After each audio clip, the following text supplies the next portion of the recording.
জ্যোতিষ আচার্য চ্যানেলে আপনাদেরকে স্বাগত জানাই।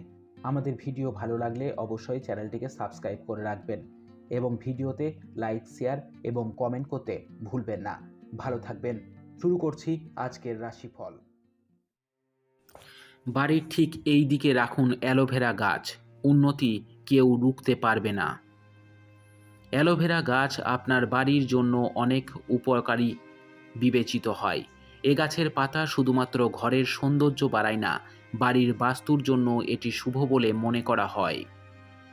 বাস্তু অনুসারে আপনার বাড়ির অভ্যন্তরে বস্তুর অবস্থান গুরুত্বপূর্ণ বলে মনে করা হয় এবং সেগুলি সুন্দরভাবে রাখলে ঘরে ইতিবাচক শক্তি আসে।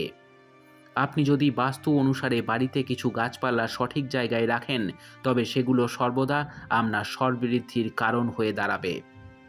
এই গাছগুলির মধ্যে একটি হলো অ্যালোভেরা উদ্ভিদ। বাস্তু নিয়ম অনুসারে এই গাছটিকে সঠিক পথে রাখলে আপনার ঘরে সর্বদা সুখ আসবে। বাস্তু অনুসারে আপনার বাড়ির উত্তর পূর্ব কোণটি সবচেয়ে শুভ বলে মনে করা হয় এবং এটি ইতিবাচক শক্তি এবং সুখের সাথে জড়িত। আপনি যদি আপনার বাড়ির এই কোণে অ্যালোভেরা গাছটি রাখেন, তবে এটি বাড়ির লোকেদের মধ্যে সম্প্রীতি অনুভব জাগ্রত করতে সাহায্য করে।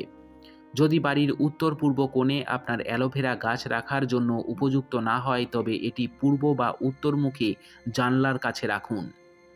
বেডরুমে অ্যালোভেরা গাছ রাখবেন না। আপনি যদি এটি বেডরুমে রাখেন, তবে এটি পারস্পরিক বিবাদের কারণ হতে পারে। যখনই বাড়িতে অ্যালোভেরা গাছ লাগাবেন, খেয়াল রাখতে হবে তা যেন ভাঙা পাত্রে না রাখা হয়। আপনাকে মনে রাখতে হবে যে একটি ভাঙা পাত্রে রাখা একটি উদ্ভিদ আপনার বাড়ির জন্য বাস্তু ত্রুটির কারণ হতে পারে।